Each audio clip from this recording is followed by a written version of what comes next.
Jesucristo, el Verbo viviente, es el único medio de salvación. Él es el centro del pensamiento de nuestra vida, la fuente y la autoridad de la doctrina.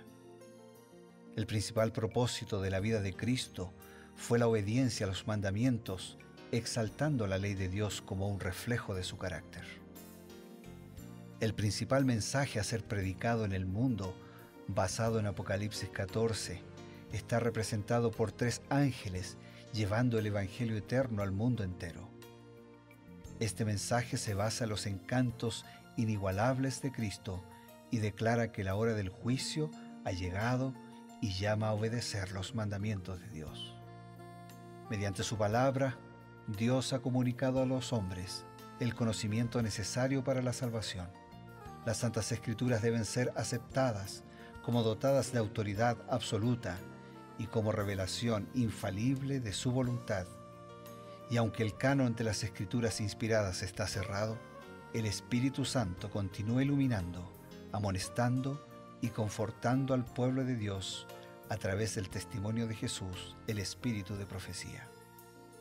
El camino a la vida se traza a través de un camino angosto que debe ser recorrido con confianza a las promesas que Dios dejó a hombres y mujeres fieles que dedicaron sus vidas hasta la muerte por el Evangelio eterno. Los fundadores de la Iglesia soñaron con el día en que la revelación sería una realidad en sus vidas. Miraron con los ojos de la fe aquel día glorioso cuando finalmente la promesa sería cumplida en la venida magistral de Jesucristo a esta tierra para recompensar a cada uno según sea su obra.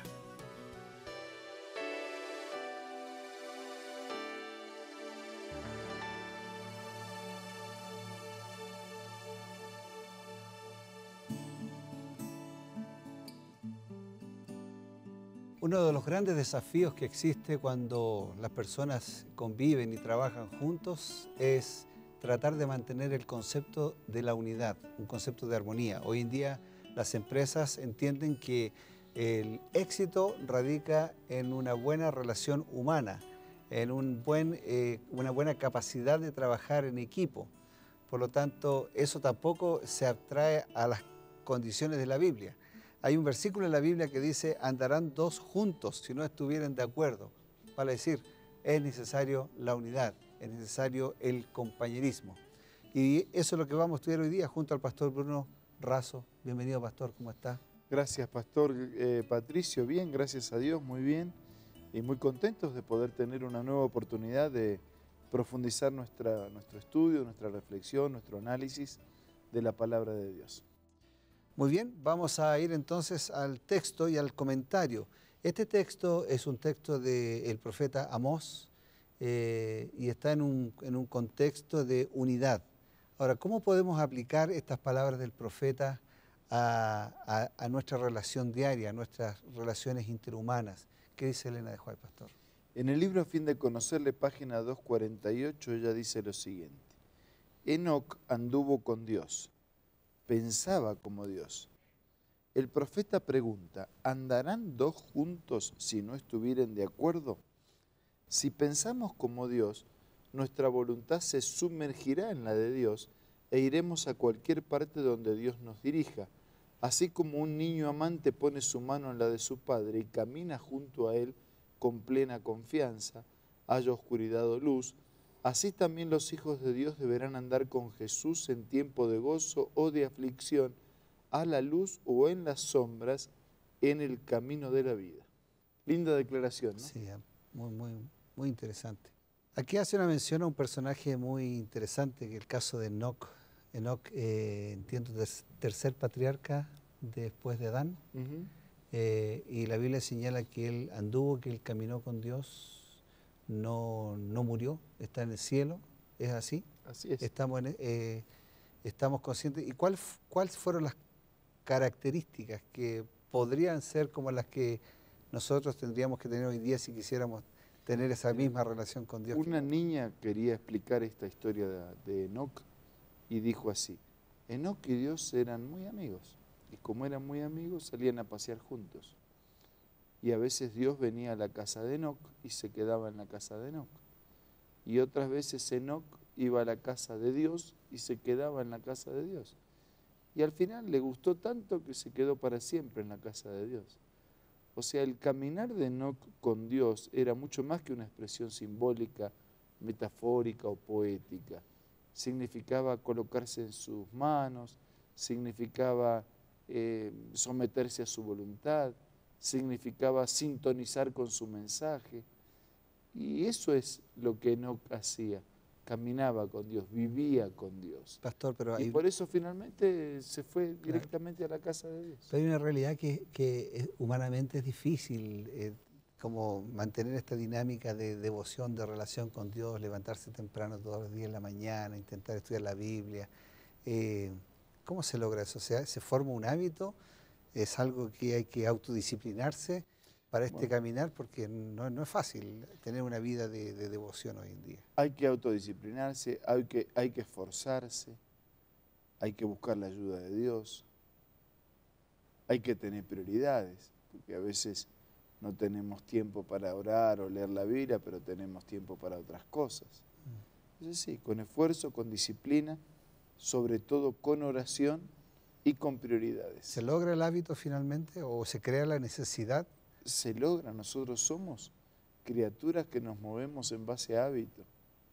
Se logra. Si nosotros persistimos y repetimos una acción en un tiempo prolongado, se termina estableciendo un hábito. El ABC de la vida devocional, ¿cuál sería? La oración, el estudio de la Biblia, el estudio de algún comentario de los libros de Elena de White. Los que asisten a la Iglesia Adventista del Séptimo Día saben que nosotros tenemos una guía de estudios que llamamos la Escuela Sabática, porque cada sábado en todas nuestras iglesias se repasa un tema que es el mismo tema en todo el mundo. Durante un trimestre se estudia un tema de la Biblia y al otro trimestre un libro de la Biblia. Y así, un tema de la Biblia y un libro de la Biblia, de manera alternada. Entonces, en todo el mundo los adventistas estudian esa guía de estudios para la escuela sabática, ¿sí? Para la escuela que en el sábado repasará ese tema. Está en internet, además, si alguien quiere Y conseguirlo. está en internet, exactamente. Entonces, bueno, yo diría oración, estudio de la Biblia, escuela sabática, la guía de estudios para la escuela sabática, libros de Elena de White complementando lo que la Biblia dice. ¿Cuánto sería como lo ideal de un devocional? Si la persona puede estar una hora, sería excelente. Si no, media hora. Si no, 15 minutos. Todo tiempo que dediquemos a Dios va a ser bien invertido. Bueno, vamos a avanzar entonces un poquito al versículo número 7. Amós capítulo 3, versículo 7. Dice, porque no hará nada Jehová el Señor sin que revele su secreto a sus siervos los profetas. ¿Por qué esto así? ¿Por qué el Señor que conoce, bueno, el Señor conoce el futuro, ¿no es cierto? Pero ¿por qué se autolimita a no hacer nada sin antes revelarle a los profetas sus designios? Bueno, porque fue Él el que lo estableció y el Señor respeta lo que Él mismo ha establecido, si no, ¿para qué lo habría establecido? En el libro Alza tus ojos, Elena de White escribió lo siguiente: en tiempo pasado el Señor Dios del cielo reveló sus secretos a sus profetas y lo sigue haciendo todavía. El presente y el futuro son igualmente claros para Él y muestra a sus siervos la historia futura de lo que habrá de ser. El Omnisciente miró a través de las edades y predijo mediante sus profetas el levantamiento y la caída de reinos. Centenares de años antes de que ocurrieran los eventos preanunciados. El eco de la voz de Dios se deja escuchar a través de las edades, diciéndole al hombre lo que ha de ocurrir. Reyes y príncipes ocupan sus lugares en el tiempo designado. Ellos piensan que están llevando adelante sus propios propósitos, pero en realidad están cumpliendo la palabra que Dios dio por medio de sus profetas. Desempeñan su parte en el desarrollo de los grandes propósitos de Dios y se suceden los eventos y así se cumple la palabra que Dios ha hablado. Entonces, Dios se autolimitó porque Él quiere utilizar a sus siervos los profetas para ayudar a transmitir un mensaje que tiene un origen divino, pero que tiene que expresarse en un vocabulario humano para que llegue de manera entendible a las personas. Así que él usó ese camino, ¿no? Reveló sus secretos a sus profetas, lo sigue haciendo todavía y lo hará cuantas veces sea necesario. Bueno, me parece que yo creo que el Señor en cierta medida en su misericordia también hace esto, porque del punto de vista humano, cuando nosotros tratamos de escuchar o entender la Biblia, y el Señor en su misericordia nos envía una orientación, un consejo, nos aclara un poco más los conceptos. Podemos, por ejemplo, estaba pensando en ciertas cosas tan básicas, por ejemplo, lo que habla Elena White acerca del árbol de la vida. En la Biblia en ninguna parte dice que el árbol de la vida, las hojas eran para comer, ¿no es cierto? Pero Elena White aclara de que el árbol de la vida, sus hojas daban vida y daban sanidad. En Apocalipsis, cuando habla del nuevo cielo y de la nueva tierra, dice que el árbol de la vida, sus hojas son para sanidad de las naciones. Claro. Ahora, esos detalles, esa ampliación de los detalles, ¿no es cierto?, de las cosas de la Biblia, los profetas ayudan a tener una mejor comprensión. Bueno, no es fácil a veces tratar de ayudar a entender todos estos conceptos del trabajo de los profetas, porque finalmente uno tiene que tener una cierta aceptación de fe de lo que aquí está ocurriendo. Vamos a hacer una pequeña pausa, vamos a ir a unos consejos y continuaremos hablando de este tema que tiene que ver con la función de los profetas de Dios. No se vaya. Hola amigos, leamos juntos esta cita acerca del rey David. El amor que le inspiraba, los dolores que le oprimían, los triunfos que le acompañaban eran temas para su pensamiento activo, y cuando contemplaba el amor de Dios en todas las providencias de su vida, el corazón le latía con adoración y gratitud más fervientes. Su voz resonaba en una melodía más rica y más dulce. Su arpa era arrebatada con un gozo más exaltado, y el pastorcillo procedía de fuerza en fuerza, de sabiduría en sabiduría, pues el Espíritu del Señor lo acompañaba. Esta cita la encuentras en el libro Reflejemos a Jesús, que es parte de la colección de Elena G. de White, que puedes descargarlo de la aplicación en el App Store o en el Play Store. También puedes buscar estos libros en la página www.editorialaces.com.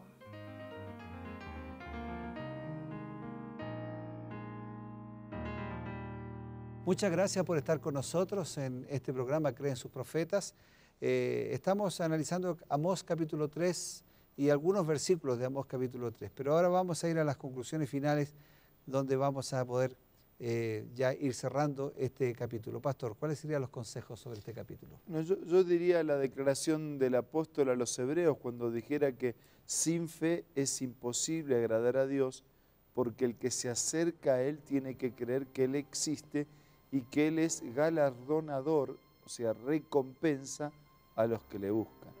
Que podamos nosotros tener esta actitud de acercarnos a Él con fe, sabiendo que esa fe también tiene una recompensa. Ahora vamos a orar. Gracias, Señor, por tu palabra, gracias por el mensaje, gracias por los profetas, gracias por darnos detalles para que entendamos y también por darnos solo aquello que estamos capacitados para entender.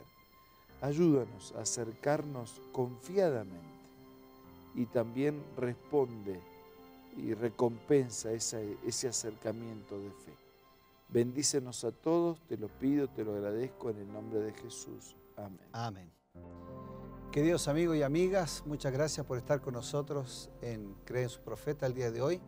Esperamos nuevamente en un próximo capítulo acompañarlos para seguir profundizando la Biblia, complementado con el espíritu de profecía. Muchas gracias.